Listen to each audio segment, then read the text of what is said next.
क्या लगता है शास्त्रों के जानने से क्या हो जाए? स्वामी जी का ध्यान मत करो, वो नहीं कुछ सुन रहे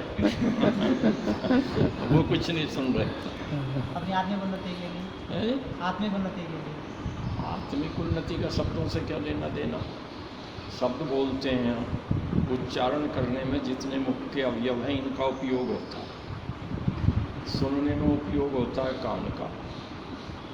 जरूरी तो नहीं हर शब्द आत्मा तक पहुंचता हो या हर शब्द आत्मा से निकलता हो, जरूरी है क्या? बहुत सारे शब्द होते रहते हैं संसार में। शब्द रहते कहाँ? आकाश में। और ये सारे शब्द भरे पड़े हैं, हमारे संपर्क में तो बहुत थोड़े से आते हैं, बहुत थोड़े से आते हैं ना। तो ये मोबाइल, इस समय दुनिया भर में लोग बोल रहे हैं, कोई चित्र भेज रहा है, कोई चित्र खींच रहा है, इसमें तो कुछ भी नहीं आ रहा। इसमें तो कभी कभी आता है, और तभी आता जब वो आत्मा बुद्धिया समेत अर्थान वाली बात होती है। उससे पहले तो वो है, तो तब तो शब्द वहाँ जाता है, और वो बीच में से कनेक्शन कट जाए तो वहाँ तक तो नहीं जाता। तो जरूरी तो नहीं आत्मिक उन्नति शब्दों से हो जाए, हो जाएगी। चलो अच्छी बात हो जाए। शब्दों से आत्मिक उन्नति होती तो ये संसार स्वर्ग होता, नहीं होता। इतने पढ़े लिखे लोग हैं, इतने शब्द शास्त्र के जानने वाले हैं, चाहे वो संस्कृत के हों, अंग्रेजी के हों, अरबी के हों, है तो शब्द शास्त्र। तो इतने विद्वान लोग हैं, और उसके बाद भी तो संसार की स्थिति तो नहीं हुई स्वर्ग जैसी, कुछ बनी नहीं।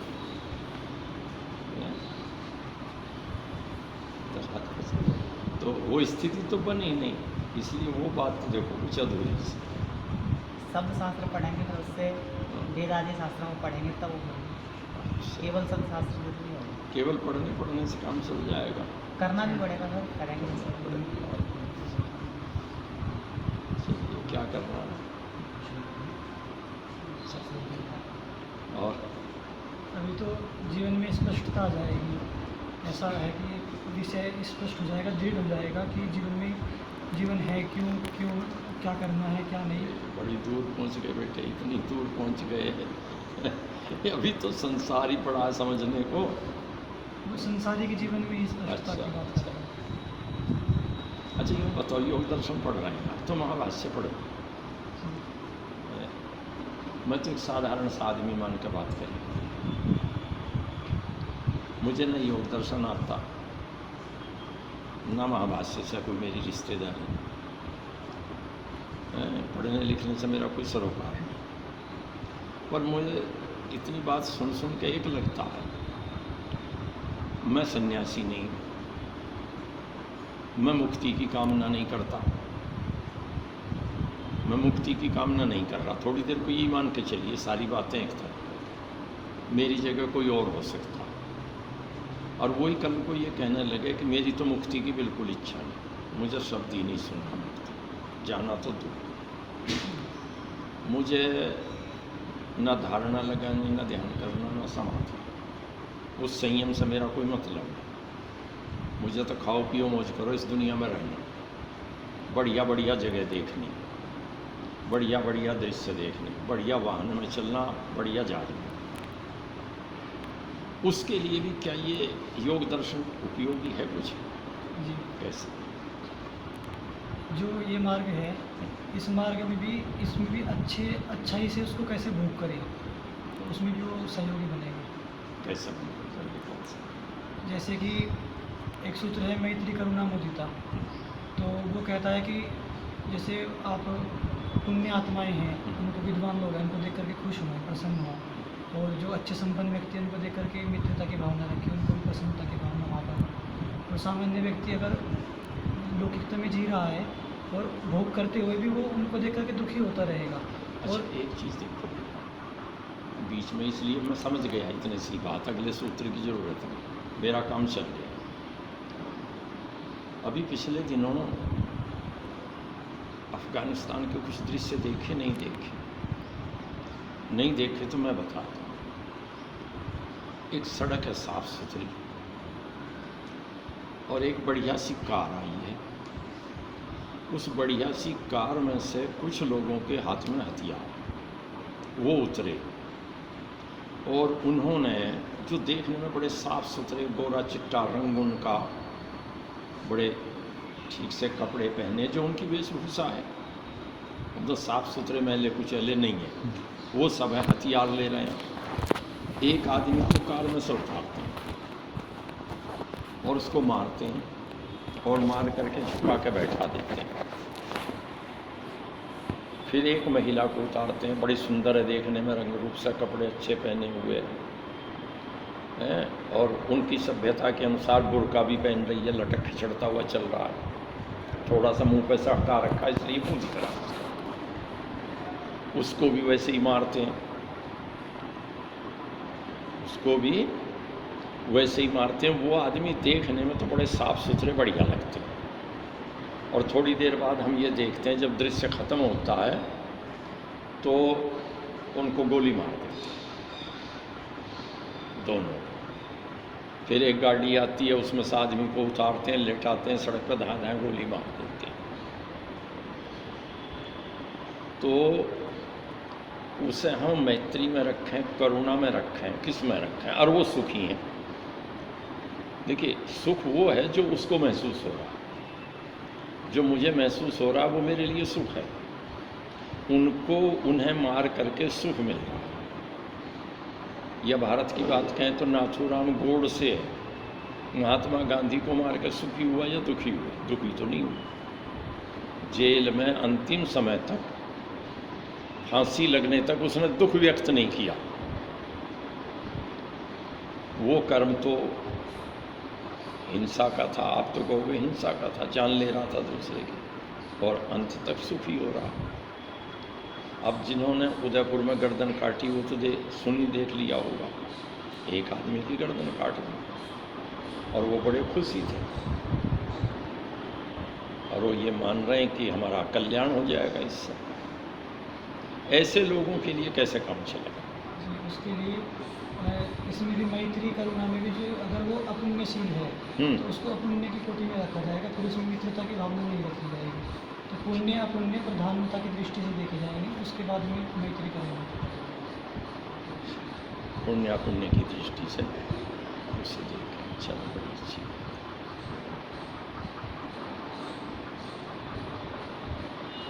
चलिए, और सब योग तक, योग निरुक्त कौन सा पढ़ रहे थे? निरुक्त आप पढ़ रहे हैं, कहाँ तक पहुँच गए हैं? 11वीं तक पहुँच गए। मैं मान लिया निरुक्त पढ़ता हूँ तो मेरे मन में कुछ सवाल उठते हैं, और सवाल उठते हैं कि जो यास्क का समय है, आप कितना मानते हैं? चलो मैं कह देता हूँ, 800 BC मानते हैं, ईसा से 800 साल पहले। हमारी परंपरा में लोग कुछ भी कह दें, पर दुनिया जो मानती है वो 99% विद्वानों की धारणा है कि वो अब से 2800 साल पहले हुआ यास्क। और आप भी ज़्यादा पुराना ले जाओगे तो महाभारत से पीछे तो किसी को ले ही नहीं जा सकते। उस समय का इतिहास भी आपको निरुक्त में मिला क्या? कुछ नहीं मिला। वो कहीं कहीं ऐसा बताते हैं कि कोई मंत्र आता है उसमें, अभी करता हूँ बेटा 5 मिनट। उसमें कोई मंत्र आता है वेद का, तो उसमें वो उसकी व्याख्या करते हुए 2 पक्ष रखते हैं कि भाई इसमें तो कुछ लोग ऐतिहासिक पक्ष भी मानते हैं। तो वो कुछ ऐतिहासिक घटनाएं जो महाभारत के समय की आई हुई हैं, वेद में नहीं आई हैं, लोग उसको ऐतिहासिक मान करके व्याख्या करते हैं। फिर यास्क भी उसका जो नित्य इतिहास है या उसका अलंकारिक वर्णन है प्रकृति से जुड़ा हुआ, वो करते हैं। वो महाभारत के उत्तरवर्ती, उसका तो वेद से मंत्र से तो कोई लेना देना नहीं फिर उसका। तो यास्क जो ऐतिहासिक पक्ष कह रहे हैं, इत्यैतिहासिका, उसका सही से ही अर्थ कैसे समझ पाओ? जो जो लोग वेद के मंत्रों में इतिहास को आरोपित करते हैं वो पक्ष को दिखाना चाह रहे हैं और उसका खंडन करते हुए कि वेद में किसी प्रकार के मंत्र का कोई अनित्य इतिहास नहीं, वेद शाश्वत है, उसमें इस तरह का अच्छा इतिहास चले नहीं हो सकता। छोड़ दो भैया, हम उस बात को छोड़ दें, मंत्र की ज़्यादा गहरी है। एक स्वामी जी पूछ लूँ एक बात, जी जी मेरी जिज्ञासा।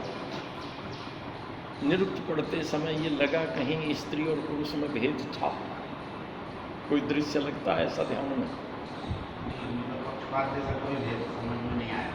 नहीं आया, लगता है, मुझे लगता है कि है।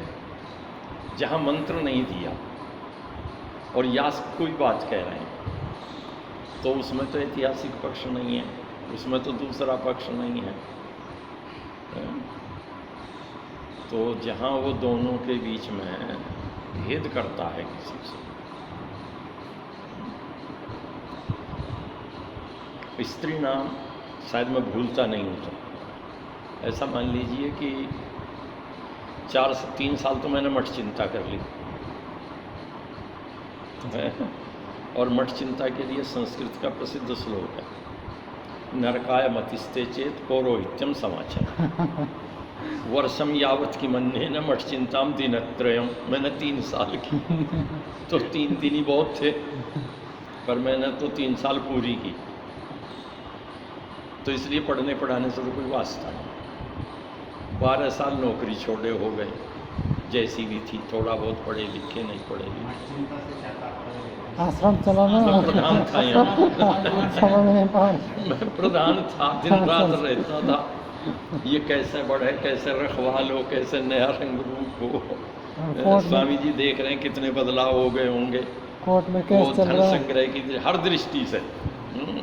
ये थी मठ चिंता। तो वो तो छोड़िए, 12 साल हो गए मुझे नौकरी से रिटायर, और नौकरी छोड़ने का मतलब होता है, रिटायर होने का मतलब होता है आराम का।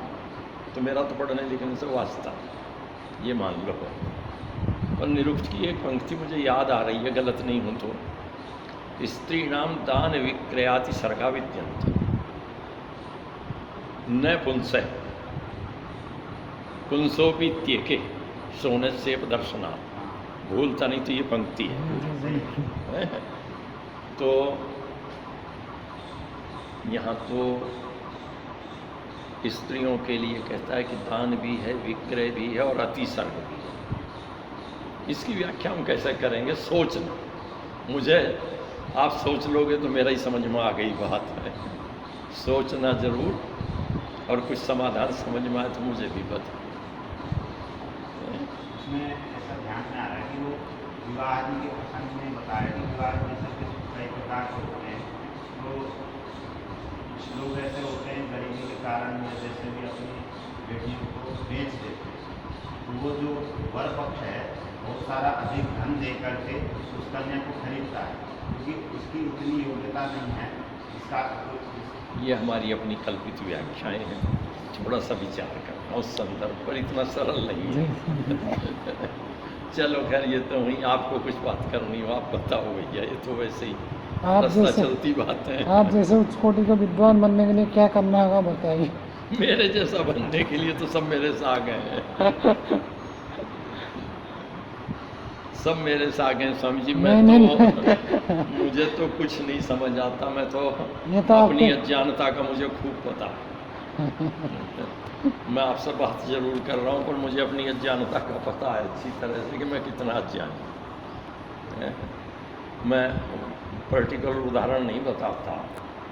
मुझे एक मंत्र पर जिज्ञासा हुई थी, जिज्ञासा ही कहूँगा, शंका नहीं थी। जिज्ञासा तो वो ना जो जातुम इच्छा जिज्ञासा।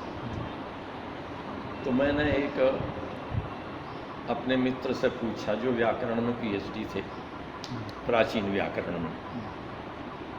मैंने कहा कि भाई जरा ये बताओ ये क्या है? तो वो कहने लगे आप मजाक कर रहे हो। मैंने कहा मजाक नहीं कर रहा, सचमुच में ही बता। उन्होंने कहा नहीं मजाक कर रहा। दो चार सौ और जिनसे बात करने की कोशिश की, वो ये कहकर टाल दिया, उन्होंने कहा आप मजाक मत करो। उन्हें लगा कि मैं उनको वैसे ही पूछ रहा हूँ, सचमुच में मेरी जिज्ञासा थी। खैर एक मित्र ने समझाया एक दिन, व्याकरण की दृष्टि से ये भी है, इसलिए चलो मेरी संतुष्टि, मैंने उनसे कहा कि मेरी संतुष्टि नहीं हुई आपकी बात से। 1 वर्ष तक सोते जगते उठते बैठते वो चीज़ मेरे अंदर घूमती है, मतलब मैं भूला नहीं उस समाधान के लिए। साल भर बाद जब मुझे समाधान मिला तब मुझे पता लगा मैं कितना बड़ा अज्ञानी हूँ, हालांकि दुनिया में मेरे से बड़े भी हैं पर मैं भी अज्ञानी हूँ। समाधान छोटा सा था, आसान सी बात थी। तो खैर ये तो चलती रहती हैं। देखो पढ़ने की आदत डाल लो, ये मत सोचो कि ये आर्स है, पहले आर्स पढ़ लो फिर अनार्स में पढ़ लो। यास्क को पढ़ रहे हो तो यास्क पर जितने आक्षेप करने वाले हैं उनको भी पढ़ लो। यदि ये मान के छोड़ दिया कि यास्क ने जो कहा है, जो ये ब्रह्ममुनि जी ने व्याख्या की, ब्रह्ममुनि जी की व्याख्या तो देखी आप लोगों ने, वही पढ़ लो। मेरे अध्यापक थे ब्रह्ममुनि जी, मैं आपको बताऊँ, हमें निरुक्त पढ़ाया और ये निरुक्त समरस उस प्रक्रिया में था सृजन की। तो ब्रह्ममुनि जी हमारे अध्यापक के ये आचार्य के ये निरुक्त पढ़ाया केवल, थोड़े बहुत वेद के बारे में कुछ बातें की। तो मेरा परिचय उनके साथ जैसा रहा होगा वो आप जान गए। उतने से संतुष्ट होकर नहीं बैठना। क्यों नहीं बैठना? एक पंक्ति आएगी ब्रह्ममुनि जी के उसमें ही, अस्य मंत्रस्य अश्लीलत्वाद अर्थों ने क्रियते, आपको ध्यान आ जाएगी स्वामी से। तो वो तो कह रहे हैं कि ये मंत्र तो अश्लील है, इसलिए मैं इसका अर्थ नहीं कर रहा। तो वेद में अश्लीलता दिखाई दे रही है उन्हें, किंतु वो श्लीलता है या अश्लीलता है या अलग संधा। तो इसलिए किसी एक भाष्य पर, किसी एक टीकाकार पर रुककर मत बैठे। जब निरुक्त को पढ़ रहे हो तो जितने सवाल खड़े कर सकते हो निरुक्त पर, उसकी व्याख्या पर जितने सवाल आपके मन में आ सकते हैं उनका समाधान ढूंढने की कोशिश करें। जो किसी दूसरे ने सवाल उठाए ये कह के मत छोड़ दो कि ये अंग्रेजी वाले ने उठाए या इसको संस्कृत बोलनी नहीं आती। जिसे संस्कृत बोलनी नहीं आती, हिंदी पढ़ता है, अंग्रेजी पढ़ता है, बहुत लोग हैं जिन्होंने निरुक्त पढ़ा है। और अब तो ये कार्यशाला यहाँ कई लोग ऐसे भी हैं जिन्होंने कोई इंजीनियरिंग में रहा, कोई अकाउंट्स में रहा, संस्कृत से कोई लेना देना नहीं, वो भी स्वर सीखना चाह रहे हैं, वेदार्थ कर रहे हैं। गुजरात के एक सज्जन हैं, वो वेदार्थ कर रहे हैं, इंजीनियर रहे हैं। तो अब वो कितना सही करेंगे गलत तो छोड़िए, पर सवाल तो उठा सकता है व्यक्ति पर। यदि वो सवाल उठते हैं तो उनका समाधान करना आपकी जिम्मेदारी है, क्योंकि आप निरुक्त को प्रामाणिक ग्रंथ मानते हैं। जिस ग्रंथ को हम प्रमाण कोटि में मान के चलते हैं उसकी सुरक्षा करने की जिम्मेदारी हमने ओढ़ ली। हम उसे साध्य कोटि में डाल लें। कोई भी प्रश्न उठाता है, कोई फिर तो कोई भी प्रश्न उठाए, हम भी उठाएं, जवाब देना तो हमारा जरूरी नहीं। पर यदि हमने उसको सिद्ध कोटि में मान लिया तो जवाब तो हमें देने होंगे, और नहीं देंगे ये तो बिगड़ता तो कुछ है नहीं, पर निश्चित रूप से कहीं ना कहीं हम निरुक्त की महत्ता को नहीं बढ़ाएं। तो इसलिए जितने सवाल किसी पर उठ सकते हैं उठाइए, जिस एंगल से उठ सकते हैं उठाइए। देखो एक बात मान के चलना, आप में से जो अध्यापक हो जाए मैं तो अध्यापक रहा 37 वर्ष, और जब मैं पहले दिन अध्यापक हुआ मेरा विद्यार्थी मेरे से बड़ी उम्र का था,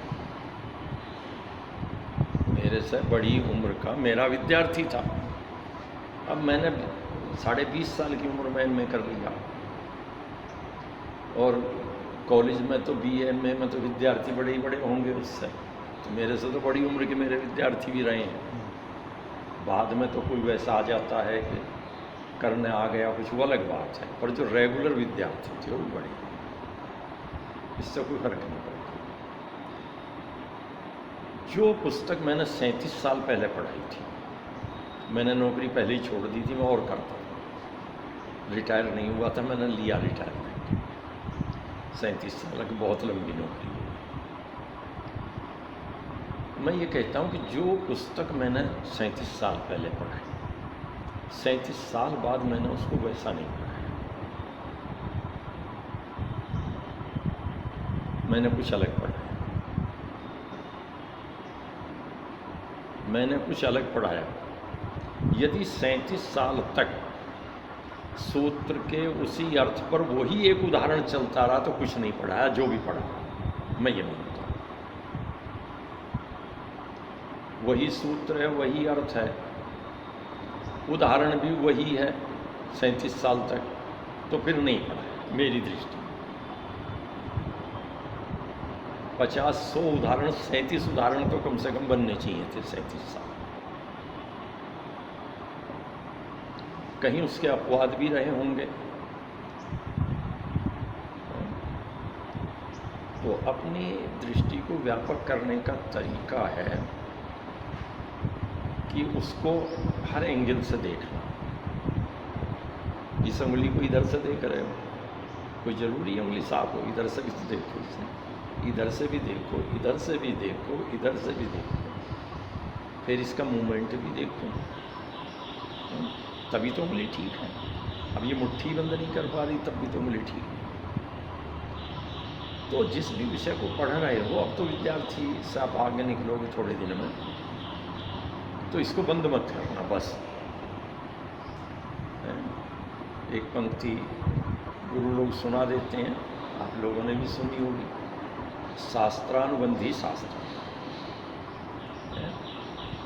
योग अकेले योग दर्शन समझ में नहीं, न्याय अकेले न्याय से समझ में नहीं, और व्याकरण को तो सभी मानते हैं कि व्याकरण को तो समझा ही लोक में जा सकता है, क्योंकि प्रयोग भी लोक में होना है इसका।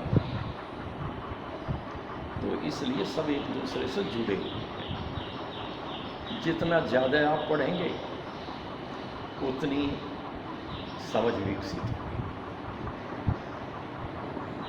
पहले मोबाइल बड़े बड़े आए थे, आप लोगों ने भी देखे होंगे, शुरू में इतने बड़े थे जेब में नहीं रख सकते थे, जेब में नहीं आता था, और उसमें इतना ऊंचा एंटीना निकला रहता था। अच्छा, मेमोरी कम थी, चारों वेद संगीताएं, रामायण, महाभारत और 5-7 ऐसी पुस्तकें इसमें बड़े आराम से लदी चली जाएंगी, और मैं ये कवर सा उतार दूँ तो वज़न भी कम हो जाएगा। वो किसमें है सिमटी हुई, एक वो इतनी सी तो चिप है नाखून जैसी, उसमें तो भर रही है, तो वो चिप सबके अंदर है, आपके अंदर है। उसकी कैपेसिटी साफ सुथरी रखो, और जो वायरस आता है ना, मोबाइल से उपयोग करते हो नहीं करते? नहीं करते। वायरस तो सुन रखा है।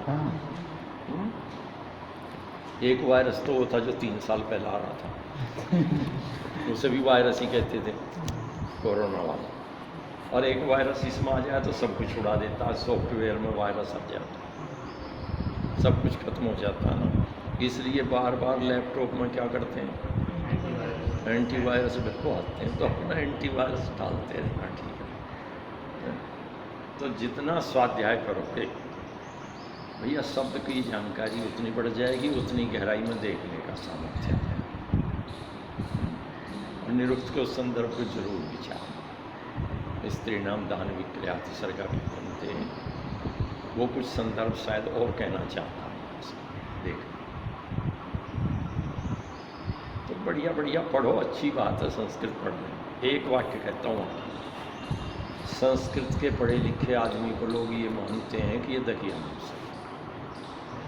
दकियानूस है, इसका सोच बहुत छोटा है, इसका सोच बहुत छोटा है। ये धारणा संस्कृत वालों के लिए बनी हुई है कि क्या है, ये कूप मंडूक हैं। इस धारणा को खंडित कर देना अपने व्यवहार से, अपनी योग्यता से।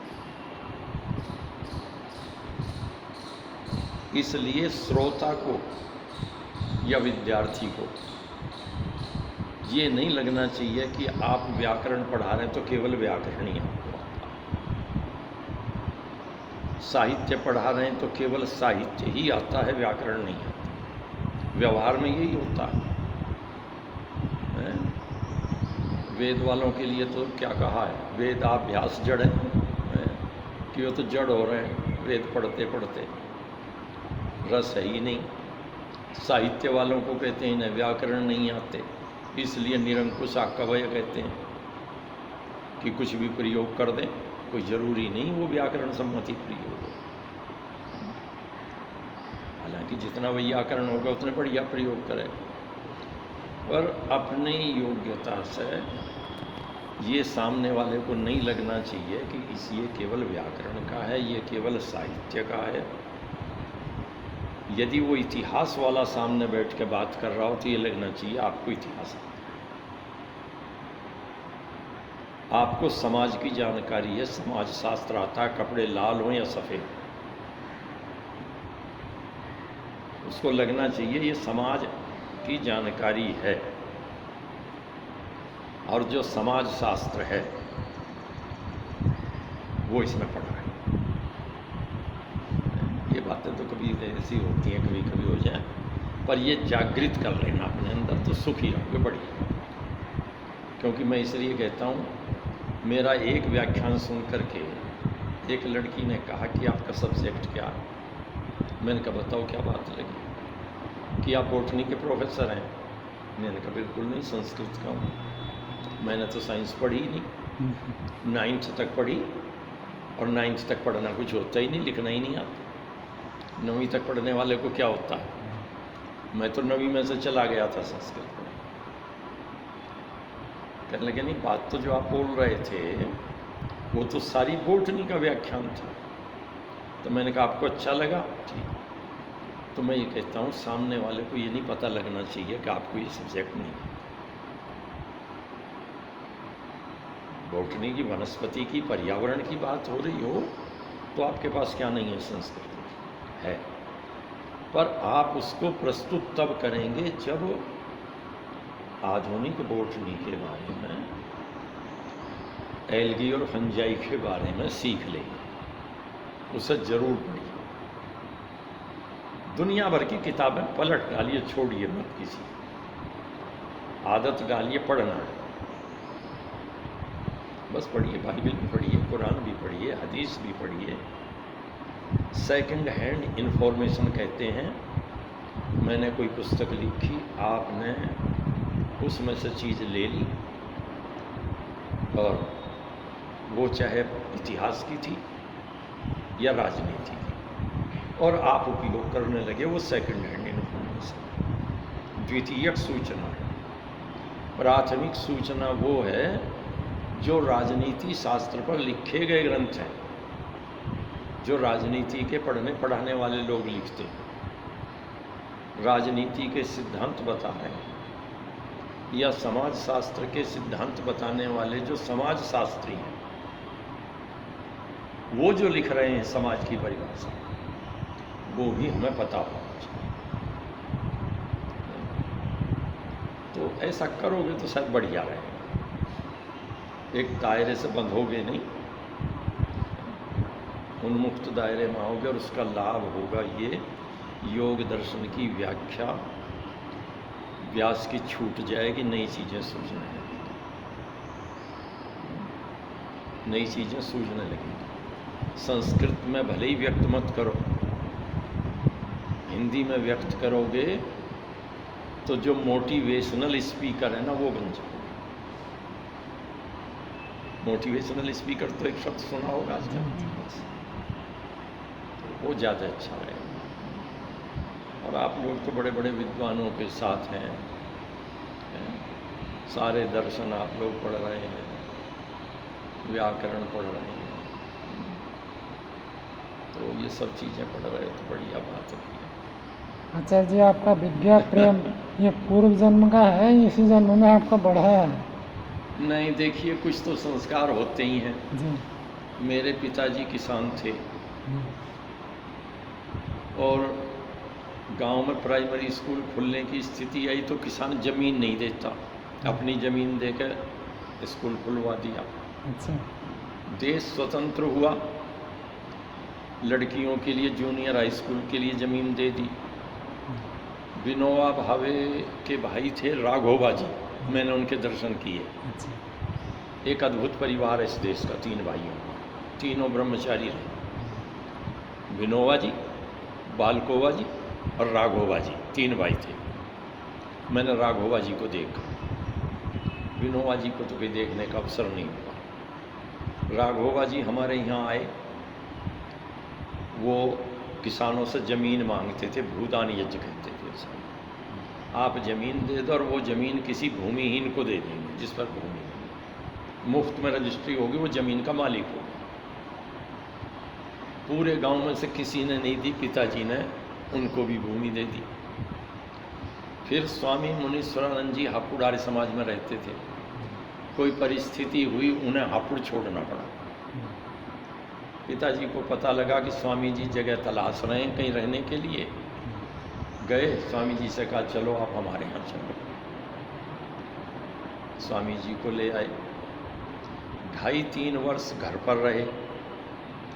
अब स्वामी जी नमक नहीं खाते थे, मिर्च मसाले नहीं,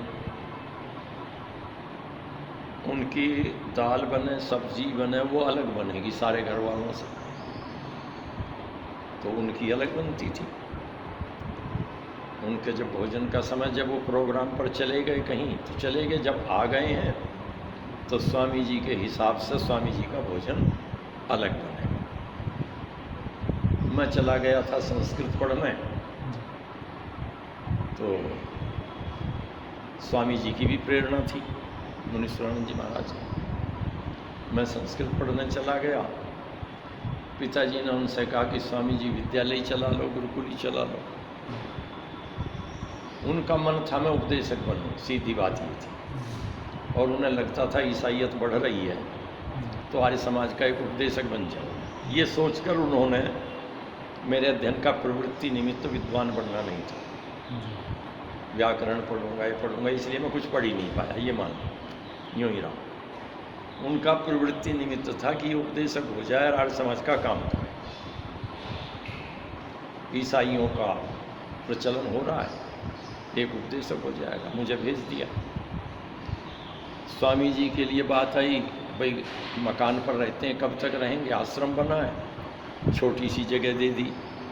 विद्यालय की साल भर बाद शुरू हुई कि जगह कहाँ से आए, फिर खेत दे दिया। अपना खेत नहीं था, बराबर में हमारे परिवार का था। उन्होंने कहा जी हम तो ज़मीन नहीं देते। उन्हें अपना दिया, बदले में उनसे लेके गुरुकुल को दे दिया। 1965 से गुरुकुल चल रहा है, गुरुकुल महाविद्यालय ततार प्रथम श्रेणी में है। उत्तर प्रदेश में सरकार ने कैटेगरी बना रखी है, कवर्गीय विद्यालय है, आचार्य तक की मान्यता है। तो 1965 से चल रहा है। और किसान थे, पढ़ने की उन्हें आदत थी। सातवलेकर जी का हिंदी अनुवाद महाभारत का बड़ा पोथ था, महाभारत ही पोथ था। 2.5-3 महीने में पढ़ दिया पिताजी ने। पढ़ने का तरीका ये था कि पढ़ रहे हैं, थक गए तो भाई को बुलाया, इधर यहाँ ये सुना गए। वो लेट गए, वो सुना रहे हैं। ट्यूबवेल चल रहा है, खेत में पानी देखने जाना। उन्होंने कहा कि मैं पानी देख आऊँ, बैठ कर पढ़ने लगे। वो आ गए, उन्होंने पढ़ दिया। दोनों बाप बेटे ने बैठ कर 2.5-3 महीने में पूरा महाभारत पढ़ लिया। और ऋग्वेद आदि भाष्य भूमिका सत्यार्थ प्रकाश थैले में रखना। कहीं बाहर जाना है और घंटा 2 घंटा खाली बैठे हैं तो भाष्य भूमिका पढ़ रहे हैं, समझ में क्या आती होगी वो जाने। किंतु आप उन्हें स्वामी दयानंद नहीं कह सकते थे उनके सामने, मैं नहीं कह सकता था। यदि मैं स्वामी दयानंद कह देता तो वो ये कहते नास्तिक है। ऋषि जी कहो, महर्षि कहो या ऋषि कहो, उन्होंने कभी स्वामी दयानंद नहीं कहा। 97-98 साल की आयु तक हमने उनके मुख से स्वामी जी शब्द नहीं सुना। ऋषि के महर्षि कहेंगे या ऋषि जी कहेंगे, और वो कहते थे ऋषि जी ने लिखा है, ऋषि जी ने लिखा है, ये उनकी निष्ठा थी। तो और 83 में यहाँ वानप्रस्थ लिया, 500 किलोमीटर पैदल चल के आए कि तीर्थ है। 83 में यहाँ वानप्रस्थ लिया था उन्होंने। 75 वर्ष की अवस्था, संन्यास के आग्रह करते थे, संन्यास लूँगा। हमने कहा कि आप अधिकारी नहीं संन्यास के। क्यों? आप विद्वान नहीं हैं। सन्यासी होकर दूसरे के घर रोटी खाओगे, जीवन भर यहाँ कमाया, रोटी दूसरों की खाओगे, क्यों खाओगे? तो बड़ी मुश्किल से वानप्रस्थ पर माने, और 83 में यहाँ से वानप्रस्थी होके गए और अपना गायत्री का जप करते रहे, स्वाध्याय करते रहे। करीब 97-98 साल की अवस्था पाई उन्होंने, और बड़े सहज भाव से शरीर छूटा। इतने सहज भाव से कुछ नहीं, कोई हाय नहीं, तोबा नहीं, दर्द नहीं, कुछ भी नहीं। गिर गए स्वामी जी, कूल्हा टूट गया। डॉक्टर ने कहा ऑपरेशन नहीं होगा इस उम्र में, वेट लटका दिया, ट्रैक्शन से अपनी जगह चला गया, खिसक के, टूटी नहीं, क्रैक नहीं हुआ था। तो वो बस अपने चलते रहे और ठीक हो गए। फिर बैंत से चलने लगे, फिर बैंत छोड़ दिया, और एक दिन चल रहे थे, घूम रहे थे, घूमते घूमते बैठ गए, कहने लगे सब मन नहीं चल रहा। तो 2-2.5 महीने बस यहाँ बैठ गए, यहाँ बैठ गए, यहाँ बैठ गए, घूमना फिरना सब बंद। 5-7 दिन रहे बिना खाए पिए, और जब प्राण निकला तो आँख खुल गई। बस एक हल्की सी ध्वनि हुई और ये हाथ ऐसा हिला रहे थे, हाथ गिरा, आँख खुल गई। बस तो कुछ उनके संस्कार रहे होंगे, कुछ उनकी ऋषि के प्रति निष्ठा रही होगी कि हम भी धक्के खाने को आ गए। हाँ, और क्या है, नहीं तो अपने दाल रोटी मिल ही रही थी, दाल रोटी मिल रही थी, खाते रहते, अपना काम करते रहते। तो आपने ऋषि को जितना आप पढ़ेंगे और सोचेंगे, जितना दुनिया को पढ़ेंगे, उतनी ऋषि के प्रति निष्ठा बढ़ेगी। और अकेले ऋषि दयानंद को पढ़ोगे तो ऋषि के प्रति निष्ठा नहीं बढ़ेगी, किसी न किसी दिन विद्रोह पैदा होगा। और इसीलिए मेरे बहुत से साथी गुरुकुलों के, बहुत से आर्य समाजी वो ऋषि की विचारधारा से हटते हैं। तो इसलिए हटते हैं कि उन्होंने दुनिया में ऋषि को कम पढ़ा, दूसरों को ज़्यादा। सायण को पढ़िए, महिधर को पढ़िए। मैं इस पक्ष में बिल्कुल नहीं हूँ कि ऋषि दयानंद पढ़ लिया और हमने नहीं पढ़ा। सायण को पढ़िए, महिधर को पढ़िए, ऊपट को पढ़िए, स्कंद को पढ़िए, मुद्गल को पढ़िए, वेंकट, जितने भाष्य उपलब्ध हैं, बचना नहीं चाहिए। ऋषि दयानंद को साथ पढ़ लीजिए बस। दुनिया भर के कवियों को पढ़िए, बिल्कुल अलग दृष्टि से। लगता होगा किसी को साहित्य पढ़ने में कुछ नहीं है। मेरे गुरु तो स्वामी जी महाराज कहते थे, मुनीश्वरानंद जी आपने दर्शन किए कभी? विश्वंग जी पढ़े हैं, हमसे बता रहे थे मुनीश्वरानंद जी से। वो कहते थे साहित्य क्या, रंडा गीता निकाल नहीं, स्वामी जी ये कहते थे, किंतु नहीं, पढ़ोगे तो बहुत कुछ निकलेगा।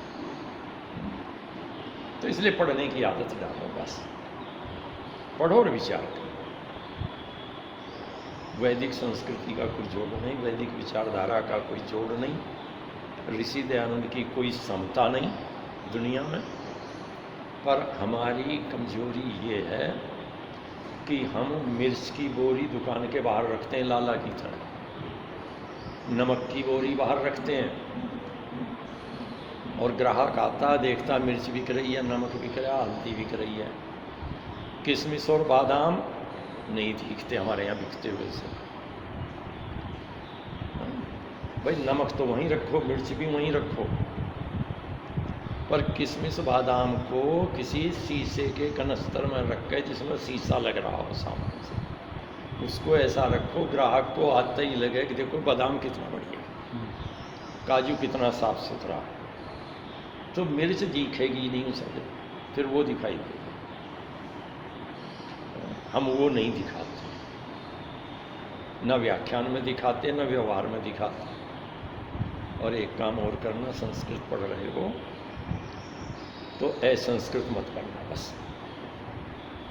संस्कृत का सबसे बड़ा दुर्भाग्य है, हम संस्कृत वालों का आचरण असंस्कृत है। ये मेरी पीड़ा है। हम संस्कृत वालों का अधिकांशतः आचरण असंस्कृत है। हम नैतिक काम को अनैतिक तरीकों से करना चाहते हैं। जीवन में नैतिक काम इतना हो या इतना, अनैतिकता का सहारा मत।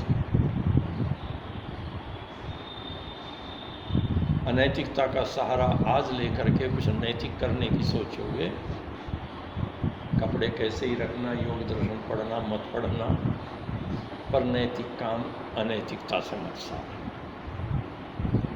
साधन की पवित्रता उतनी ही महत्वपूर्ण। बस महाराज। ठीक है, तब बहुत बहुत धन्यवाद आपका। समय हो रहा है। आपको कोई बात कहनी हो तो मैं हूँ सुलभ, एक नंबर में। किसी को कोई बात करनी, समाधान कुछ नहीं मिलेगा, पर अपनी बात कह लोगे। ऐसा है ना, टायर की ट्रॉली भरी खड़ी है मिट्टी से, बोझ तो उतारना पड़ेगा, नहीं तो टायर खराब हो जाएंगे, तो कहीं झाड़ दो, बस करते। हाँ जी। पुराणों का प्रश्न है, सत्यार्थ प्रकाश में पुराणों में निपटना चाहिए, उसके अंदर क्या क्या? सत्यार्थ प्रकाश के अंदर कई जगह प्रश्न उत्तर किया है कि अनाज ग्रंथों को निपटना चाहिए। वेद शास्त्रों में 8 ग्रंथों को पढ़ने से सत्याग्रहण हो जाता है। देखिए ठीक, वो बिल्कुल ठीक कहा। महर्षि की दृष्टि बड़ी स्पष्ट है। आपका चिंतन परिपक्व नहीं है, उस अवस्था में विद्यार्थी को पढ़ाएंगे तो गड़बड़। जब आपके पास सद असद का विवेक करने का सामर्थ्य आ गया, अच्छे बुरे को पहचानने का सामर्थ्य आ गया, तब पढ़िए, तब आप उसमें सच्चाई ढूंढेंगे। इसलिए शास्त्री का विद्यार्थी, उत्तर मध्यमा का विद्यार्थी, प्रथमा वृत्ति का विद्यार्थी भागवत पढ़ेगा या भागवत को छोड़ दीजिएगा, वो ब्रह्म वैवर्त पढ़ेगा तो असंस्कृत हो जाए। आप अब से 5 साल बाद जब ये शास्त्र समझ चुके होंगे, आपकी निष्ठा परिपक्व हो गई, तब आप पढ़ेंगे, तो आप उसमें से जो खराब है उसे छोड़ देंगे, जो अच्छा उसे स्वीकार करेंगे। महर्षि ने भी तो लिखा है ना, वहाँ कुछ है। तो विष संपृक्त अन्नवत कौन छोड़ेगा? जिसको विष और अन्न का भेद करना आता होगा वही तो निकालेगा। दूध और पानी के लिए जो प्रसिद्धि है, अलग अलग कर देता, वो तो हंस करेगा, तो वैसे थोड़ा ही होना। तो हम हंस की कोटि में पहुंच जाए, हम कर लेंगे अलग। और हम पहले ही करने लगे तो हमसे तो दूध रहेगा या पानी रहेगा तो खराब ही खराब होगा। नहीं, ठीक है आचार्य जी, बहुत बहुत धन्यवाद आपका। अरे तो एक तरफा बात हुई है इनकी, तो मैंने सुनी भी नहीं। इसी में कभी बहुत कर लाभ हुआ हाँ है। जी? इसी से बहुत लाभ हुआ है हमें। लाभ हानि तो क्या पता है। लाभ हो जया जय हो। क्या है? ठीक है आचार्य जी, बहुत बहुत धन्यवाद।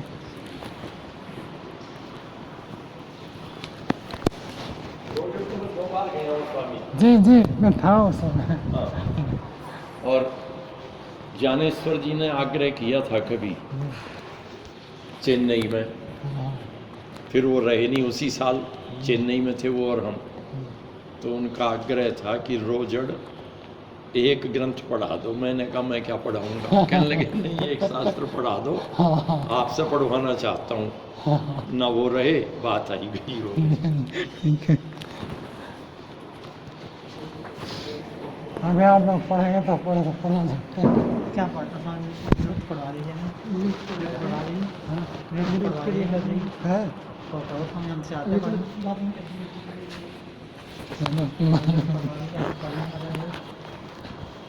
चलो, ये उधर से खत्म होने के बाद नेट पढ़ पाते हैं।